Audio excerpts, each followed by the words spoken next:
Hey everyone, welcome back to Patchogue Firearms Restorations. Hope you're all doing good today. Today I want to talk about your gunsmith bench's most essential tool, books. A good library of gunsmithing books is a must-have to get the most out of this great hobby. Hang on as I show you some of my more frequently used books and why they're so valuable to me. The first two books I'd like to show you guys and gals have to deal with firearms pricing and values and conditions. Blue Book of Gun Values, which is like the Bible of gun pricing. It's got thousands upon thousands of firearms in it, probably almost every one ever made, or every one you'll encounter in a gun store. And all based on condition, prices, and it even includes some history to a lot of weapons, and it also includes a lot of cross-references to like department store guns and off-brands and how much their values are or could be, and even including model number changeovers. So it's Blue Book of Gun Values and the Gun Digest 2022 Standard Catalog of Firearms. This one's got just as many firearms, but the reason I like this book, it's got a lot of pictures, so if you come across a really oddball firearms, sometimes you'll actually find a picture of it in here to help you more clearly identify which gun you have or which one you're looking at and its fair market value. These books are very important so that you can understand pricing when you're buying a used firearm or selling a used firearm after you've refinished it based on its condition. Make sure you don't get ripped off, make sure you're getting a good deal, and make sure you're getting a good amount of money if you ever do so. Next book I like a lot is the Book of Gun Parts from Numrich Corporation. This is just a Giant's reference guide of parts. You can also find all of these schematics that are inside on their website listed by manufacturer, and these are really good to have nearby because you can look at the schematics and you can see all the part numbers and you can kind of see how everything's supposed to fit together, what pin goes into what hole, where it goes on the firearm. Unfortunately, for a lot of the older firearms that are out there, all you end up seeing is basically a parts description and just a page like that. One of the good things about this book is, let me find a good example here, is this will also cover multiple guns. Even though it might show one schematic, it'll also reference other models and series that this schematic is applicable to because the parts are so similar. So typically if you find one that's fairly close to what you're building or trying to rebuild, you could find other ones that have the similar breakdown and go together the same way. Very good book. I keep this real close by when I'm rebuilding something, or if it's a fresh gun that I have never seen before and I want to basically understand all the stuff that's involved on the inside. Another great series of books is the Gun Digest book of Firearms Assembly and Disassembly. It comes in an edition, comes in a book with the shotguns. There's another one on rifles, there's another one on revolvers, there's another one on autoloaders. They make another book specifically for 22 rimfire rifles, and they come in several different volumes and editions.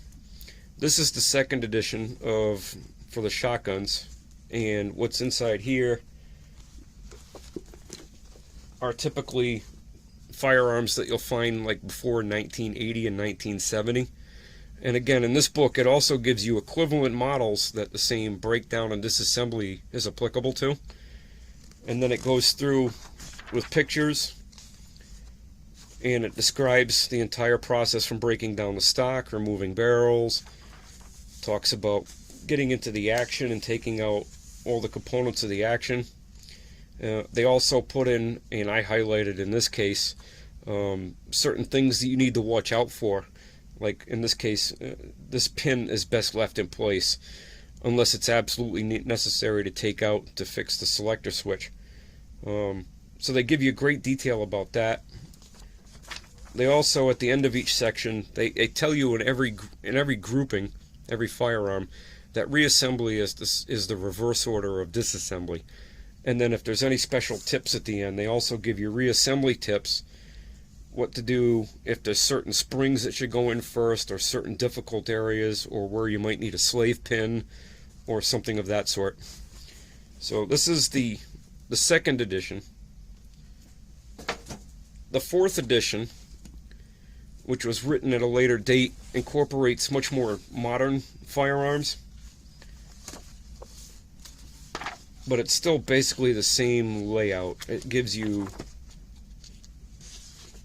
an overview of the firearm, if there's any equivalent firearms out there with the same parts and same breakdown. It goes through the disassembly sequences. This book is much more clearly illustrated, and then of course there's also reassembly tips at the end to help you put the gun back together.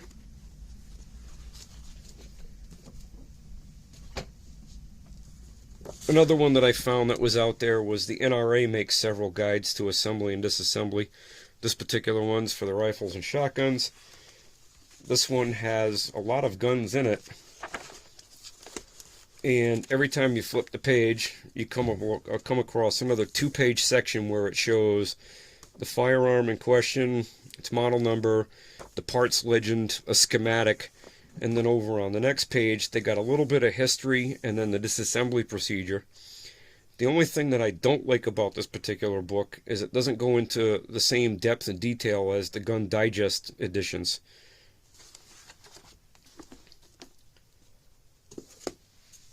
So one of my favorite series of books is the Gunsmith Kinks series, 1 through 4. These are great books. They're filled with tips and tricks. These books were written by submissions to Brownells, and they're basically written by people for people. And they give all kinds of tips and tricks on how to do woodworking, metalworking, bluing, virtually any aspect of gunsmithing. One of the great things about these books is,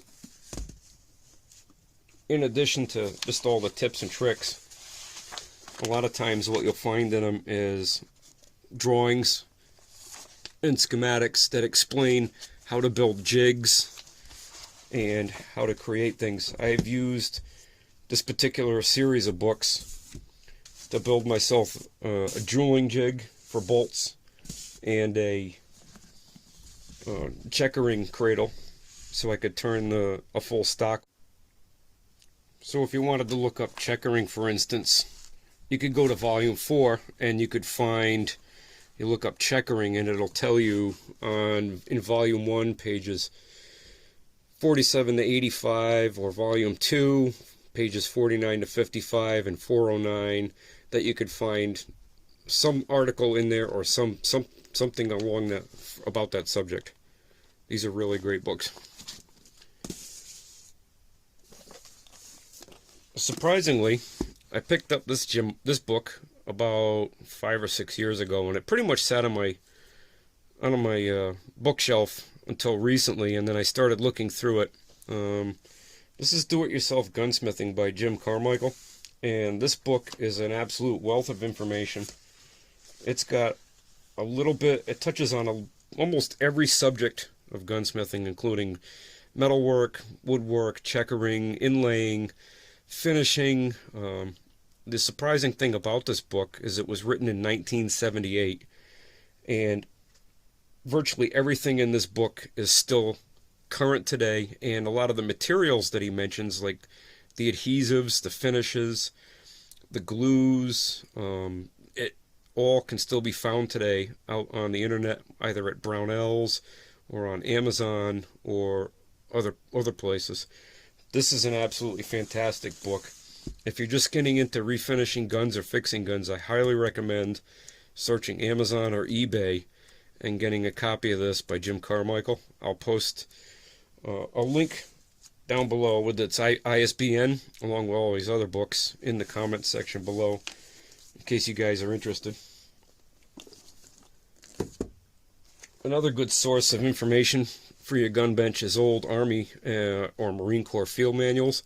I picked up this one, which talks about AR-15s, and it gives a lot of maintenance, armorer's level maintenance, torque specs, lubrication information, basic disassembly and repair information, inspection information.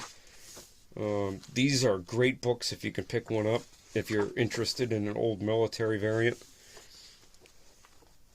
They're worth their weight in gold. A lot of times, like this one, what you'll end up finding on the internet is a reproduction, but there's still a wealth of information and really good. Another thing I picked up recently, because I've been working on so many old single barrel and double barrel shotguns, is I picked up this book called The Side-by-Sides of the World by Charles Carter. Very good book. It's mostly it's just a history book, but I use this to help identify a couple guns that came across my table that I just didn't know who the manufacturer was.